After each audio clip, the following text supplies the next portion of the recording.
So a few days ago, some guy got fired from a computer tech job. He was completely screwed afterwards. He couldn't get money to support his family, himself, or anything to keep a roof over his head. Let's think about what he did for a second. Did he A. screw up on his job, B. mouth off to his employer, or C. get drunk? The answer is D. None of the above. So what did he get fired for? Well, he talked to his friend during a tech conference convention, apparently about dongles. For those of you who don't know what a dongle is, it's a hardware system that attaches to your computer when you want to copy something off of it and play it on another computer. Well, some feminist named Adria Richards, who was supposedly a female computer techie, decided to eavesdrop on their conversation rather than even listen to the main speaker, and got offended over a conversation she wasn't even supposed to listen to, and she took a picture of them, posted it on the internet, and labeled them as sexist. This later resorted to one of them getting fired. To my surprise, she later got fired because she was disrupting and took their picture without permission. But this leads to the main topic: computers, feminism, and careers. Lately, there's been some pressure on trying to get more women in computing and science. According to a statistic I read, they only make up 30% of IT jobs, which is actually higher than I thought, but apparently still not high enough. Now, why is this a problem? It's not because technology is struggling, nor is it because women are even interested in the aspect of it. The reason is because a lot of women are stuck in childhood in terms of gender. They don't see men as individual beings and appreciate their accomplishments. They see them as competitors, and they want to fulfill their childish lust to outperform the other gender at everything. Sort of like what children do around the age of 8. Only most boys eventually grow out of it, realizing just how worthless and unproductive it is to try to focus on something as stupid as why people of their same gender aren't winning at so-and-so. Yeah, maybe not all women do this, and maybe not even most of them, but there are way too many.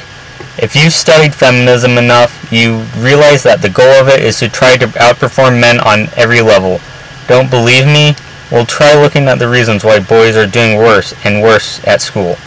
And look at how virtually none of the attention goes to why boys are doing so badly.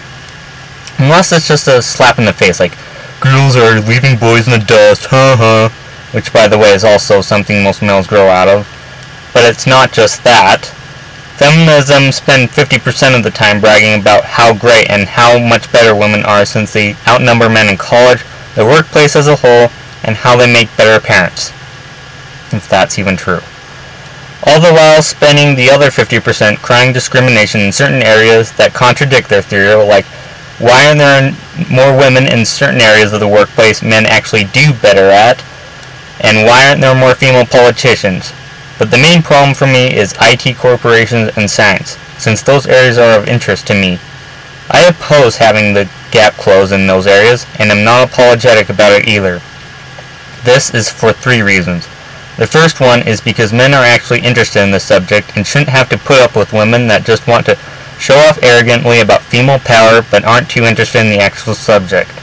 The second reason I'm against it is if you study the mind of men and women, men are more adapted to things like math, science, technology, and most things that require intense thinking from the left brain.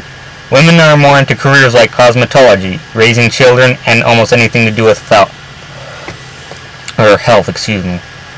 Oh, and let's not forget about feminism, which is basically a career of its own. So if women are better at some things, it only makes sense for men to be better at other things, right? But it won't make sense for a group that's based on something that doesn't make sense. And the third reason, it would ruin the progress of inventions since obviously reasons 1 and 2 are true. These fields are too complex and stressful as it is for it to retrograde to suit the minds of immature women that can't seem to think about anything else besides their womanhood and lose focus on what's actually important. If we want technology and science to survive, we need to fight against feminism and its self-righteous agenda, and try to mute as many posters and ads that promote it as possible. If you own a company and you start hearing complaints about not having enough women, tell them you aren't interested in hearing it, and if they keep complaining, fire them. Feminism is basically like a cancer. If you don't get rid of it immediately, it'll be too late. It's already infected politics, the school system, the media, and the most important one of all, families. We can't let it grow in technology and science as well, or they too will be destroyed, and you can forget about the next trip to the moon. The female sex has proven that you have to be very careful when hiring them. Only hire the ones that are interested and geared well towards it and don't have feminist minds. Only those women should be allowed to work there.